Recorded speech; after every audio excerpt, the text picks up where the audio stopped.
This is from my grandfather. It's a pocket watch.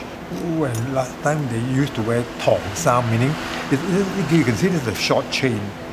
The chain will, the watch will drop into his pocket, where the chain will be clipped onto his buttonhole. So in case he drops the watch, the chain will still hold the watch. Here's a hand wind, and there's a small second hand there. These are from my grandmother. CHEP.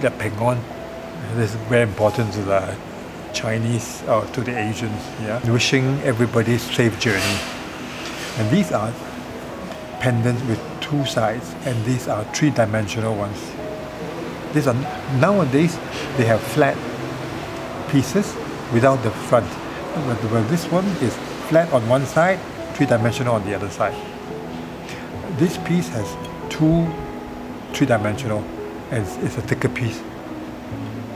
Now come to this, it's the wedding lock. Usually the mother-in-law will give to the daughter. This piece is when my grandmother gave my mother. This is definitely made in China. It's two phoenixes. Where this piece my parents gave to my sister-in-law is the dragon and phoenix.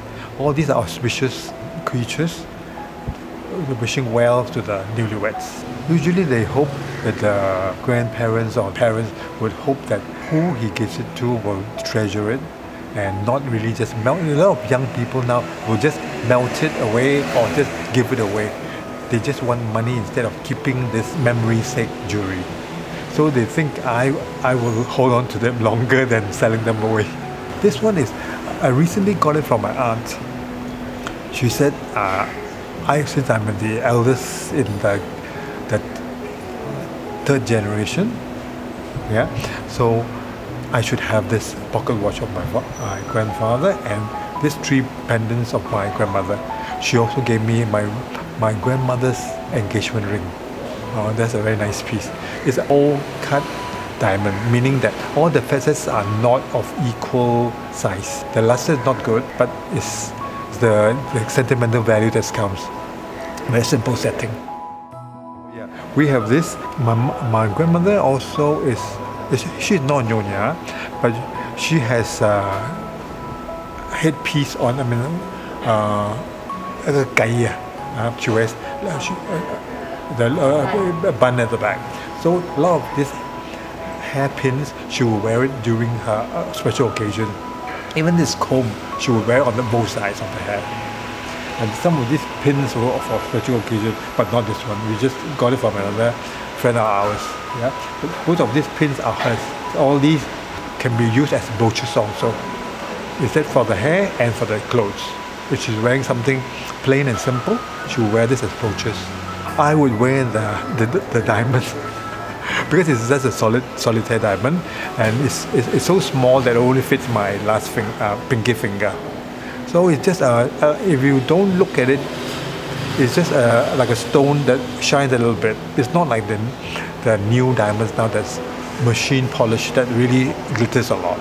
This is all hand polished diamonds that doesn't really shine much, and it's the size and the interesting cut of the facets that make it very unique.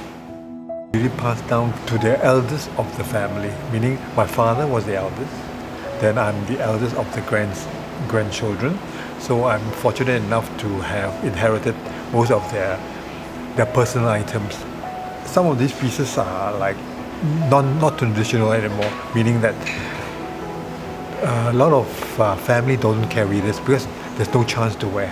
It's all pieces to be of memory of their ancestors, and most of these things this jewelry are made in China. So many of these pieces, a lot of jewelers wouldn't want to lend to anybody because the technician, the making of these things are so easy now because they can get a mold out of this and replicate the same thing without you knowing if it's the original or a replica of it. Like the pieces that my grandparents gave my mother is so fine that it looks like it's from a mold. You try to make another piece, they couldn't duplicate the same type of workmanship. So nowadays, the handmade, handcrafted jewelry is getting rare and rare. Because a lot of jewelry shops now will teach you, will coach you how to make certain part of the jewelry only. They will not teach you the whole process. The reason is like they don't want you to work with them for a few years, then eventually you'll be the boss and they'll be out of a good worker. So they teach you how to set a diamond, but not how to polish it, how to design, and not to give you the final tips of the underlying the foundation of the jewelry or the ring or the pendant. This, especially jewelry, looking at their workmanship, it signifies that people in the olden days have more patience, have more time to make finer jewelry. Nowadays, it's fast money and mold, meaning you can give them a piece and you can get that actual piece replicated within 2 weeks because it's made from mold. You just pour in the wax, then pour gold in there, and after polishing you can get the replica of the actual piece. So there's no handmade, no perseverance in interest in making this piece of jewelry. In our line, looking at craftsmanship is very important. Yeah. So when we buy any jewelry, we even turn to the back where nobody sees, see how well it's polished. Even the back, where people doesn't look, it must be well polished. A lot of companies will not even bother because it's a waste of time to polish parts that's not seen by the public.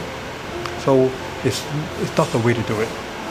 But there's the circumstances that pressure them to doing this because it's fast and they can sell it easier and faster. Hopefully that my nephew and nieces will eventually treasure them to carry down their great-grandmother or grandmother's jewelry. Because, as I said, I've got lots of pieces that I've collected. It's from the 3rd generation or 4th generation. When they are not staying in Malaysia, they're staying overseas, they come back, they inherit it, and they just sell it to me. And they want, because it's only fair that if they bring back to wherever they are, there's a chance of robbery or theft. They just rather have something that will remember their parents buy and they will use, meaning they change into loose diamonds. Everybody wears a diamond. You just wear loose diamonds, certified loose diamonds, and they can carry anywhere they want. Usually for heritage pieces, this is a very old antique piece. It's like, they call it the phoenix tail. These diamonds are hand-cut diamonds. It's less shiny. We purposely didn't want to polish to make it new, so that you can see how old this piece can be. And also in the olden days, it's usually by clip. Okay, it's by clip. Yeah. So to modernize it, we have this push thing, meaning that this piece can be from your heritage piece. We didn't dismantle it at all. So just modernize it by adding another piece in there to make a bigger pair of earrings. I think most of the ladies in the olden days will have this because one small stone with the other diamonds around it. This is quite classic. Quite classic in the sense that it could be bigger and smaller. So just remove this to remind you of your ancestor that wore this before without dismantling it. Then add something new that you would wear in the modern days.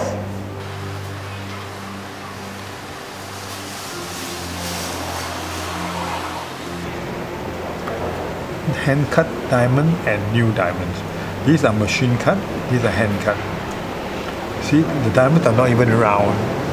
It's hand cut, depends on the pushing of the diamond on the girdle.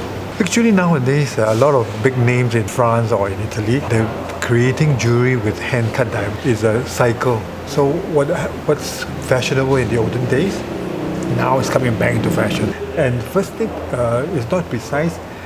People will know it's a genuine piece.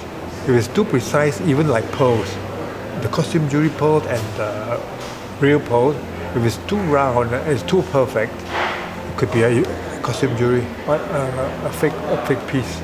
So now a lot of pearls, they prefer the Baroque pearl, meaning it's like of natural shape. With impurities, it's not a matter as long as it's genuine. These are better ones because these hand-cut diamonds are quite thick. Some of those hand-cut diamonds are very thin. You don't have the shine at all. It looks like a piece of mirror, or even like a shell in the beach. These are machine polish, and it's thicker stone, and all the facets are of equal size. That's why it should shine better, and also the color of the diamond is much whiter than the hand-cut. There's another piece for a bigger occasion. This is very versatile, meaning that from this pair of earring, we can make into a shorter pair of earring and a pendant. We can change the totally diamond earring into a pair of diamond and pearl earring by dismantling the bottom of it.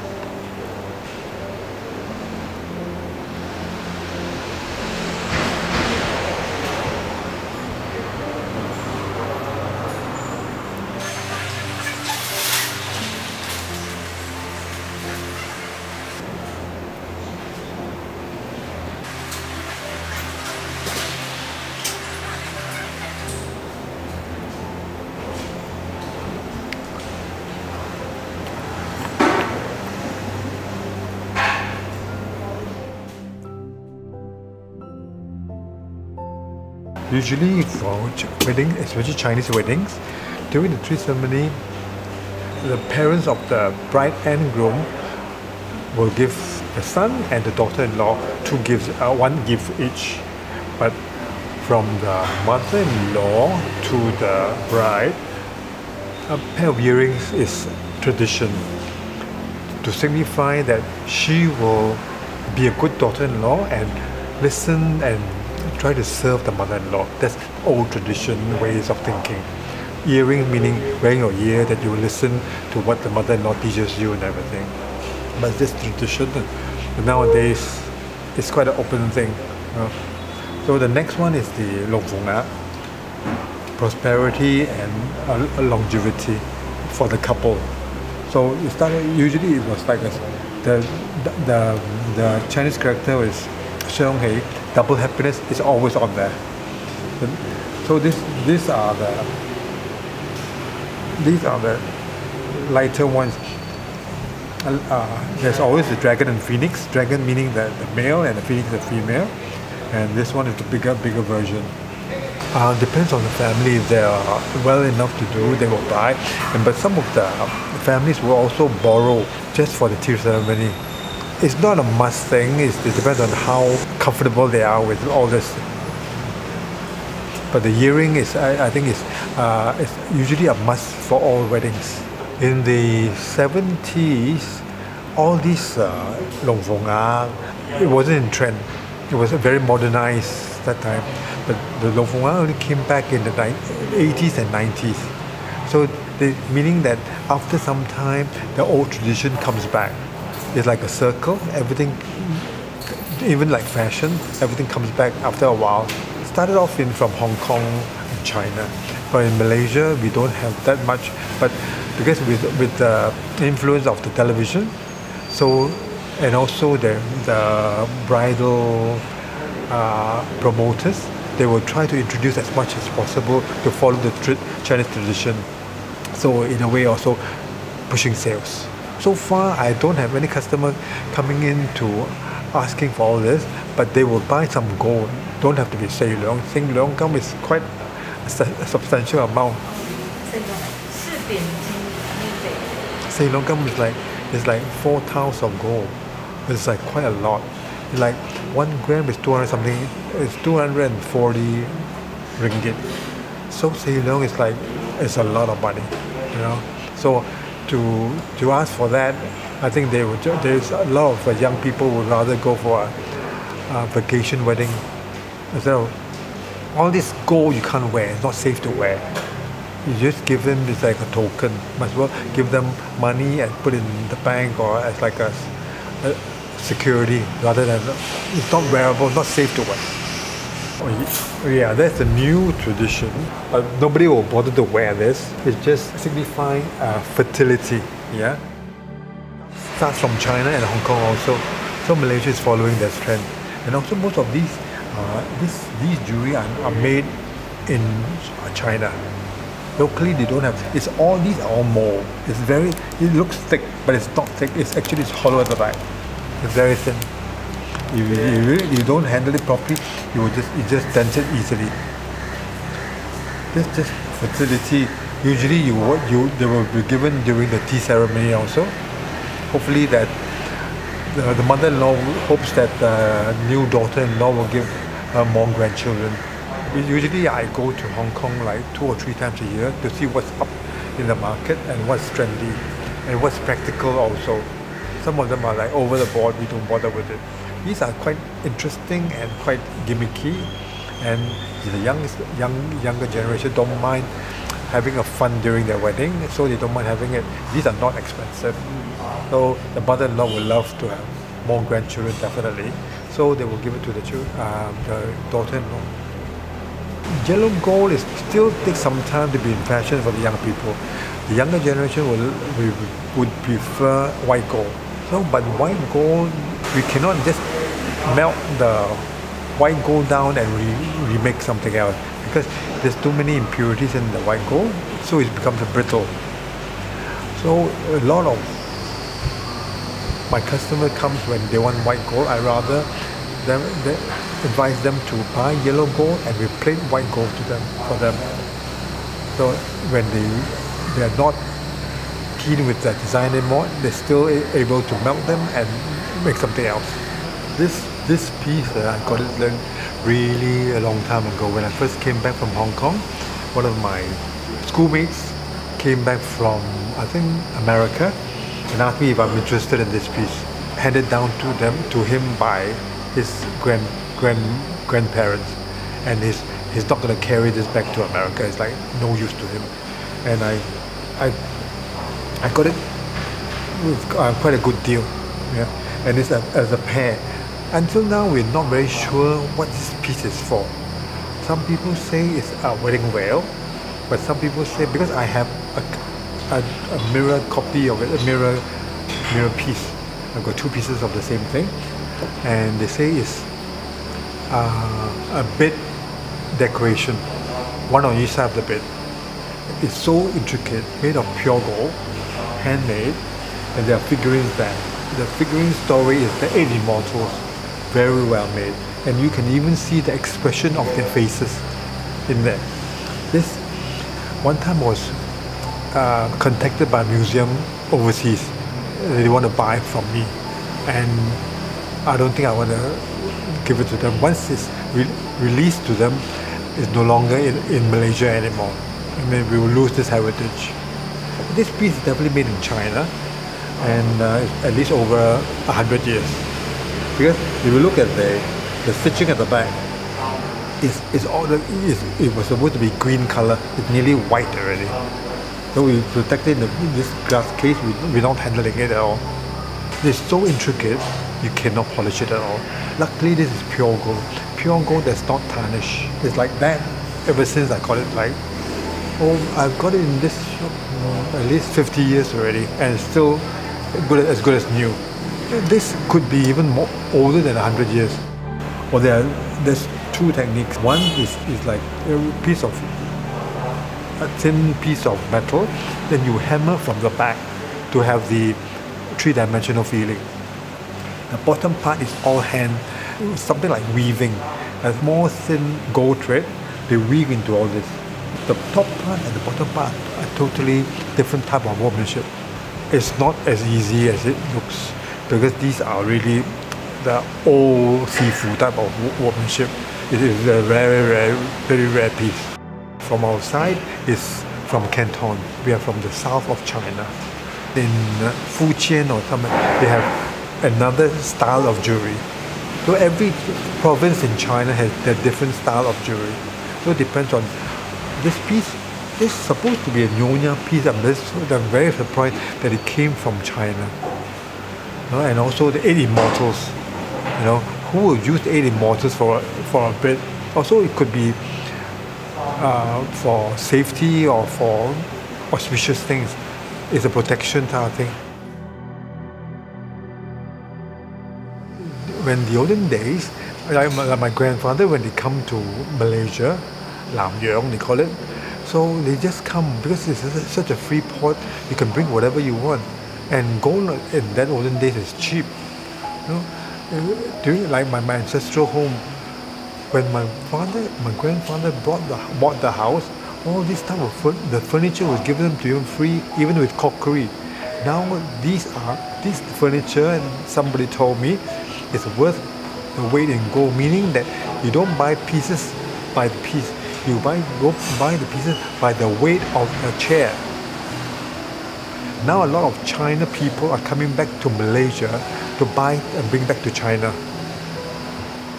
But having said that, there are lots of pieces like that, similar to this, that is made in Vietnam.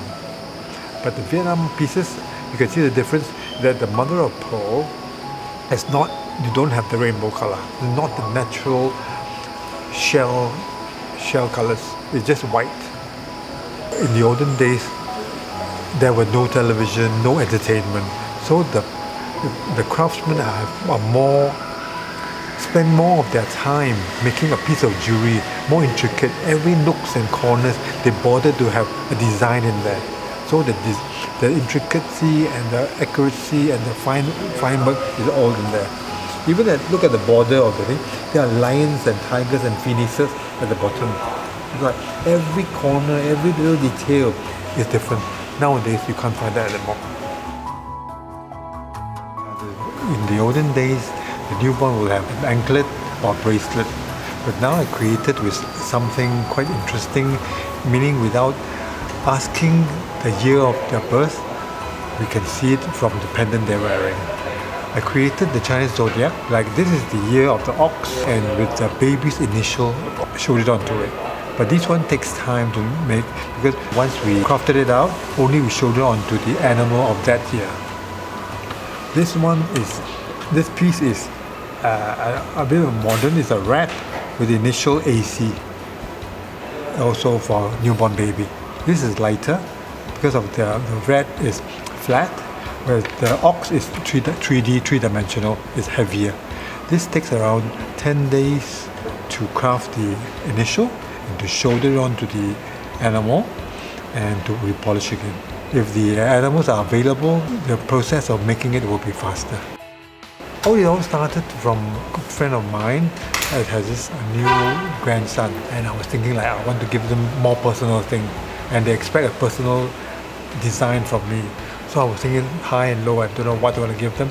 Then eventually I thought of, why don't you give them an animal of the year they were born? And with the initial, it's very personal. You just cannot buy it off the counter. This gift is thought of, not just like off the counter, like not personal anymore.